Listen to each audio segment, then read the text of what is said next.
क्योंकि आज डरता है ना तो जय भीम से डरता है। जहाँ जय श्री राम हो ना वहाँ जय जय जय जय जय भीम करो, पतली गली से भागो। यहाँ तो संविधान आ गया है, चाहे मुझे शूद्र मान लो, चाहे मुझे इंडियन मान लो, हम भारतवासी हैं, हम बाबा साहब के अनुयायी हैं। बाबा साहब ने हमें सब कुछ दिया है।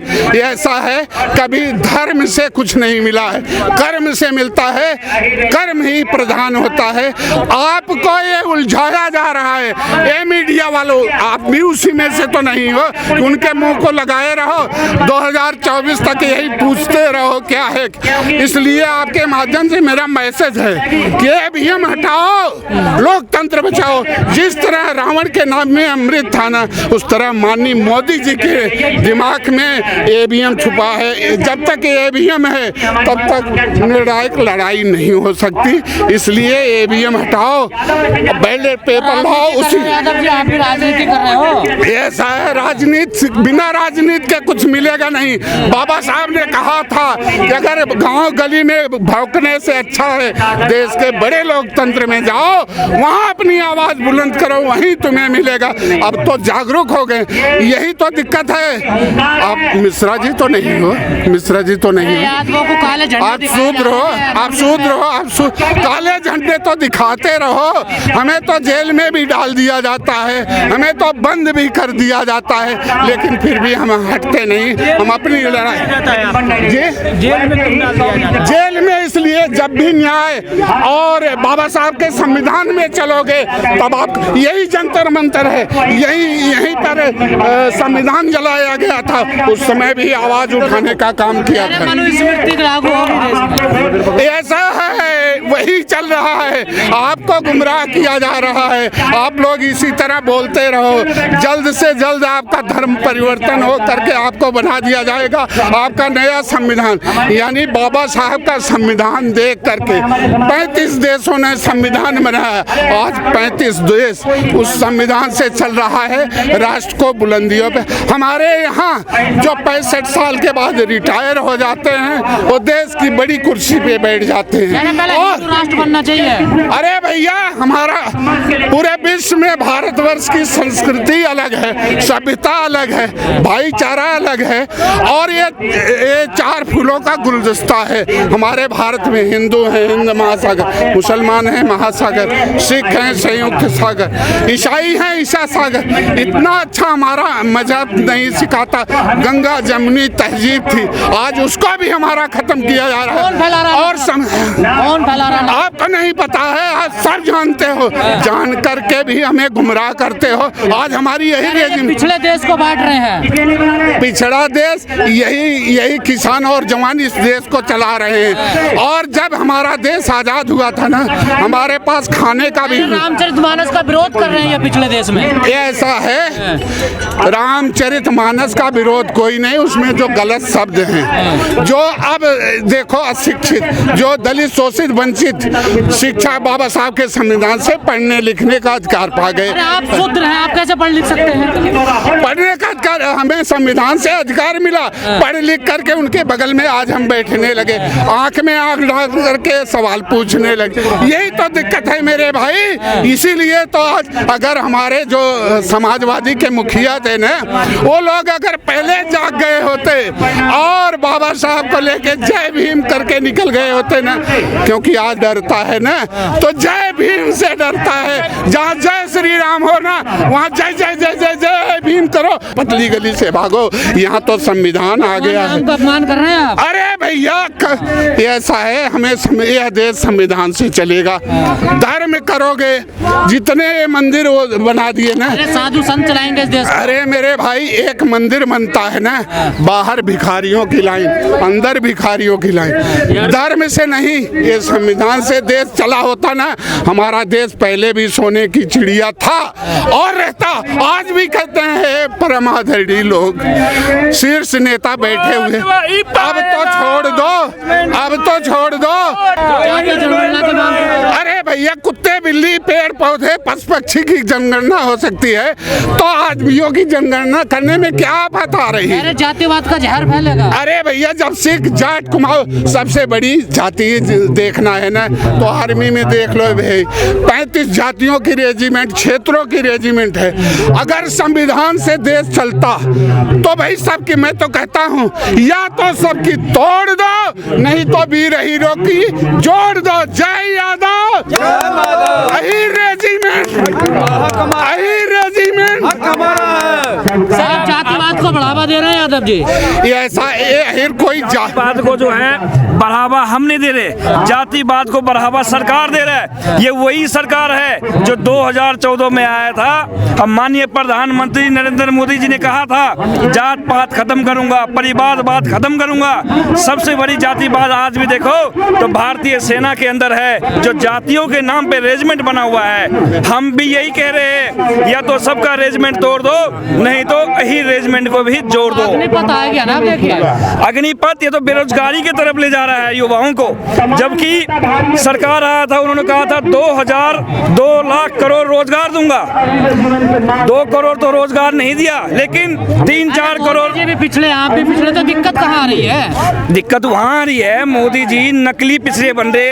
अगर वो पिछड़े होते तो वो अडानी अंबानी के साथ नहीं होते, वो देश के हमारे जो ओबीसी एसटी ओबीसी सबके साथ होता। वो अरे गरीब के साथ है वो। गरीब के साथ कहाँ है? गरीब के साथ होता तो गैस सिलेंडर पे सब्सिडी था, उन्होंने खत्म कर दिया। पहले तो लोगों को लुभाया जो गैस पे सब्सिडी देंगे, फ्री में सिलेंडर देंगे। गरीबों के मसीहा है वो। गरीबों का मसीहा नहीं, गरीबों का तो दुश्मन है। इसलिए दुश्मन है जो गरीबों की बात नहीं करता, वो रोजगार की बात नहीं करता। 80 करोड़ लोगों को राशन, 80 करोड़ लोगों को वो भुखमरी की तरफ ले जा रहा है। रोजगार उसे दिया नहीं जा रहा तो राशन दे रहा है। आने वाले टाइम में राशन देना बंद कर देगा। पूरी दुनिया सलाम कर रही है भारत। पूरी दुनिया सलाम नहीं, ये तो मीडिया सलाम कर रही है। ये तो बिकाऊ मीडिया है जो दुनिया भर में उसे सलाम करता हुआ दिखाई दे रहा है। उसको अपने देश के अंदर के जो नागरिक है वही बहिष्कार कर रहा है, उसको बाहर के दुनिया कौन उसको सलाम कर रहा है? बताओ मुझे। आत्मनिर्भर भारत बना रहे हैं, कह रहे हैं। आत्मनिर्भर भारत बनाकर सबको जो है बेरोजगारी की तरफ धक्का दे रहा है। देखो ना क्राइम कितना बढ़ गया हमारे हिंदुस्तान के अंदर आत्मनिर्भर के चक्कर में। राम राज्य आ गया। हमें ऐसा राम राज्य नहीं चाहिए जिसके अंदर लोग भूखा मर जाए। हमें ऐसा राज्य नहीं, हमें तो बाबा साहब का संविधान चाहिए जो सबको नौकरी मिले, सबको रोजगार मिले और सबको बराबर का हिस्सेदारी मिले। हमें वो चाहिए। मोदी को बदनाम करते हैं। बदनाम हम नहीं कर रहे, मोदी जी बदनाम है गरीब के लिए। मिलता है बदनाम करते हैं। हमें नहीं मिलता पैसा। गरीब, आप ये बताओ मोदी जी ने किस गरीब के लिए क्या किया? उन्होंने कहा था कितने लाख मकान बनाएंगे गरीब के लिए। मकान दे रहे हैं। किस गरीब को मकान दिया? आवास योजना से आवास योजना सब घपलेबाजी है। मंत्रालय में जो है इनके मंत्री घपला कर रहे हैं। किस गरीब को मकान दिया? उस गरीब का मुझे नाम ला दो। बीच में एक मीडिया ने लाया भी था, पेपर में छापा था, इस गरीब को मकान मिला। वो महिला आज भी झोपड़ी में है, उसने बयान दिया मुझे पता ही नहीं, ये मेरा फोटो पेपर में छप गया। ये अकेले भारी है तुम सब पर। अकेले भारी नहीं, आने वाले 2024 के अंदर एससी एसटी ओबीसी समझ चुका है, इसको उखाड़ फेंकेगा लोकसभा आने वाले 2024 के इलेक्शन में। क्योंकि ये ओबीसी एससी एसटी का विरोधी सरकार है। आज तक इन्होंने ओबीसी के लिए कुछ नहीं किया। कुछ किया है तो बताओ। अयोध्या में भव्य मंदिर बनना है। मंदिर हमें नहीं चाहिए, हमें रोजगार चाहिए। जिस मंदिर के लिए ओबीसी एससी एसटी को आगे किया, लड़ाई किया, ओबीसी एससी ने अपने जान बिछावर कर दिया, उस मंदिर के ट्रस्ट के अंदर एक भी नाम दिखा दो ब्राह्मण के अलावा। सनातन को बदनाम कर रहे हैं। हम बदनाम नहीं कर रहे, खुद बदनाम हो रहे हैं। बदनाम खुद है। सनातन के नाम पे देश को लूट रहा है ये। आप बताओ, सनातन के नाम पे देश को लूट रहा है। दिन भर मीडिया यही दिखाती है, राम राज्य मंदिर। अरे भाई, मंदिर से किसी का पेट नहीं भरेगा, रोजगार से मिलेगा। अरे चमत्कारी बाबा के पास जाइए, आपकी समस्या सोल्व हो जाएगी। वो सारे चमत्कारी बाबा डुप्लीकेट है, उसका पर्दाफाश हो गया है। वो कुछ नहीं है, वो तो लोगों को भ्रमित कर रहे हैं। अच्छा बना देंगे आपका पर्चा। हमें ऐसा पर्चा नहीं चाहिए, ना ऐसा बाबा चाहिए। ऐसे बाबा को हम बहिष्कार करते हैं। ये तो कुछ परसेंट के लोग जो है ऐसे चमत्कारी दिखा कर डुप्लीकेट लोगों को बेरोजगार की तरफ धक्का दे रहा है। राष्ट्र चाहिए आपको। हमें हिंदू राष्ट्र नहीं, हमें देशभक्ति चाहिए। हमें देशभक्ति चाहिए, हमें देश में रोजगार चाहिए। अगर हमारा पेट भरा रहेगा तो हम राष्ट्र भी बना लेंगे। जब को बांट रहे हैं, हम हिंदुओं को नहीं बांट रहे, हिंदुओं को ये सरकार बांट रहा है। जाति के नाम पे, धर्म के नाम पे जगह जगह दंगा हो रहा है, बयानबाजी हो रहा है। हम तो कहते हैं सबको बराबर का हक दो। सारे पिछड़े कह रहे हैं हम शूद्र हैं, ये कौन सी बात होगी? ऐसा है, सबसे पहले हम देशभक्त हैं। हमें ना तो हिंदू बनना ना मुस्लिम, हमें देशभक्त बनना है। हम देश के लिए भारतवासी बनना है। हम देश के लिए अपने जान भी बछावर कर देंगे। मोहन भागवत देशभक्त नहीं है। देखिए मोहन भागवत जी ने क्या कहा था, अभी बयान दिया था, जो ये जात पात जो है ये ब्राह्मणों का ही देन है, पंडितों की, पंडिती को, वही पंडित एक ही बात है, ब्राह्मण पंडित। ये अलग अलग इसलिए दे रहे हैं, लोगों को भ्रमित कर रहे हैं। उनको पता नहीं, जनता जागरूक हो चुका है, जनता इनको मुंह तोड़ जवाब दे रहा है। हमें हिंदू राष्ट्र से मतलब नहीं, हमें देशभक्त बनना है। हमें रोजगार चाहिए, हमें बिजनेस चाहिए, हमारे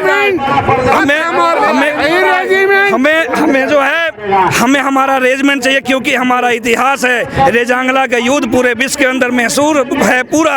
हमें उसी सम्मान में हमें यही रेजिमेंट चाहिए, हमें कंधे पर हमारा नाम चाहिए, सरकार से हमारा मांग है। आप सबको यही बता के अपनी बात को पूरी करता हूँ, क्योंकि होता वो लहू लाल, आप ये जरूर फैला देना, होता वो लहू लाल जो गीदड़ से डर जाता है, और होता उस लहू का रंग लाल जो शेरों से लड़ जाता है।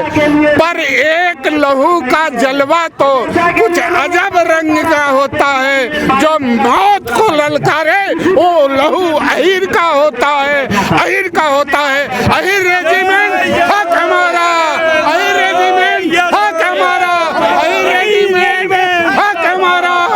लायन सिंह रक्षा मंत्री थे, तब भी ये मांग उठी थी, लेकिन उस समय देश के सबसे बड़े लोकतंत्र में हमारे लोग कम थे, ये आवाज़ पूरी नहीं। तो माननीय मुखिया जी को आप लोग सुने होंगे, माननीय मुखिया जी इतने बड़े बुद्धिजीवी थे, तुरंत पलटी मार देते थे, कहते थे पलटू राम है। तो माननीय मुखिया जी ने उस समय इस मांग को बोले, सेना में रेजिमेंट हमारी बननी चाहिए। लोगों ने कहा ये हो नहीं सकता, ये जात का मामला। बोले अगर ये नहीं हो सकता तो ये हो सकता है मेरे भाई, कि जो बॉर्डर पर हमारे जवान शहीद होते हैं उनकी शहादत वहीं रह जाती है, उनके घर उनका टोपी और ये बेच जाता है। इस उनकी शहादत को सम्मान उनके घर जाना चाहिए, 35 लाख रुपया उनके खाते में आना चाहिए, उनकी जगह उनका एक बच्चा जाना चाहिए। तब से आज तक वही चला आ रहा, और हमारी मांग तो लगातार, और हमारी अहिर पलटन के नाम से हमारी रेजिमेंट थी। अंग्रेजों ने, मुगलों ने, ब्रिटिशों ने सोचा कि अगर हमें भारतवर्ष पे राज करना है तो ये अहिर मार्शल कौम हमें नहीं, ये दूध दही की नदी बहाने वाले हमें भारतवर्ष में राज नहीं कर। उसी समय इनकी रेजिमेंट खत्म करके इनके नाम के आगे बागी कौम करार दे दिए कि ये अहिर बागी कौम है। वही आज तक चला आ रहा है। अग्निपथ ले आई ना सरकार, क्यों परेशान हो रहे हो जी? अग्निपथ आ गया है अब तो। ऐसा अग्निपथ भी यही है मेरे भाई, जो अहिर लोग इतनी ज्यादा 2009 से लगातार पूरे भारतवर्ष में कन्याकुमारी से कश्मीर तक जा करके ये चिनगारी लगाने का काम किए। आज देखा जाए तो ये चिनगारी ज्वाला के रूप में ले लिया। अब किसी सरकार के पास इसको बुझाने के लिए कोई दमकल नहीं है। वो कभी अग्निपथ ला रहे हैं, कोई कहते हैं जातिवाद है, कभी कहते हैं, इसके पहले मैं भी राष्ट्रीय अध्यक्ष के साथ जाया करता था, तो लोग मुझे कहते थे रेजिमेंट वाले हैं भैया, इनको चाय पानी पिलाओ और विदा करो। आज सम्मान मुझे बुलाया जाता है और कहते हैं भाई पहले नहीं पता था कि आप लोग प्राण न्यौछावर गर्दन कटाने के लिए केवल सम्मान का नाम मांग रहे हो, ये तो आपको मिल जाना चाहिए था। अभी मैंने कहा माननीय मोदी जी, रक्षा मंत्री राजनाथ जी, हाथ जोड़ के निवेदन है आज भी मुझे दे दो, क्योंकि राष्ट्र सेवा तो हमारा जन्म सिद्ध धर्म है, और यही रेजिमेंट राष्ट्र रक्षा है, सम्मान का एक नाम मांग रहे हैं। हिंदू तो बन जाओ। ऐसा भाई, ये देश हिंदू मुसलमान सिख ईसाई सबका है, बराबर का। ऐसा है कहीं न कहीं कुछ गलतियां हुई है, तभी तो सरकार बैकफुट पे जा रहे हैं।